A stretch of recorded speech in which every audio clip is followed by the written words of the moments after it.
évidemment, j'ai entendu les différents intervenants. Il n'y a pas des musulmans qui sont en danger, des personnes qui sont en danger. Il y a les Français qui sont en danger.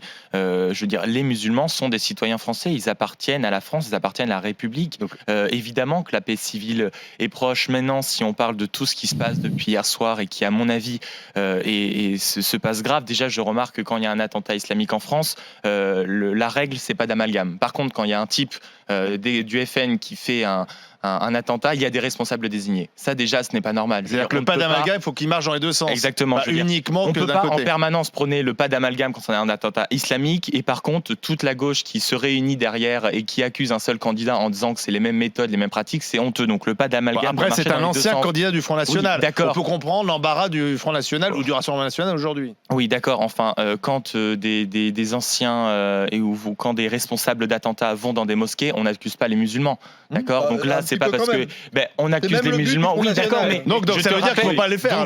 Non, dans les deux sens. Une fois de plus, quand quelqu'un d'extrême droite Mélenchon, par exemple, il l'a fait. Mélenchon, il a tout de suite dit que c'était la faute de ceux. Non, mais il y a quand même Yann Brossa qui fait une énumération et qui dit le FN change de monde, pas les pratiques. C'est juste irresponsable. En venant d'un communiste et au regard de l'histoire du communisme au qui compte XXe des millions de morts, c'est déjà ironique. Et puis ensuite, j'aimerais quand même dire, il y a quand même une part de responsabilité des politiques. Les politiques n'ont pas du tout les bonnes réactions, qu'ils soient de droite ou de gauche. Tout le monde se rejette la faute. Chacun rentre dans les petits dégâts, dans les petits débats. Chacun s'occupe de son petit camp. Chacun s'occupe de ses petites voix. Alors qu'est-ce qu'on fait? C'est irresponsable. Mais déjà, on appelle à un sentiment tout simplement de communion générale. Je veux dire, ça n'existe plus. Ça, non, mais communion ça n'existe pas. Non, mais ce que je veux dire, une communion générale, je veux dire, on est quand même un minimum pour se rassembler. Et Emmanuel Macron, qui est président de la République, c'est très bien de dire que moi, je ne parle pas dans les temps médiatiques, moi, je ne fais pas ci, moi, je ne fais pas ça. En attendant, il y a des Français qui attendent de la part de quelqu'un qui est responsable, c'est-à-dire accessoirement du président de la République en France, des actes forts, une parole forte. On a besoin d'être rassemblés,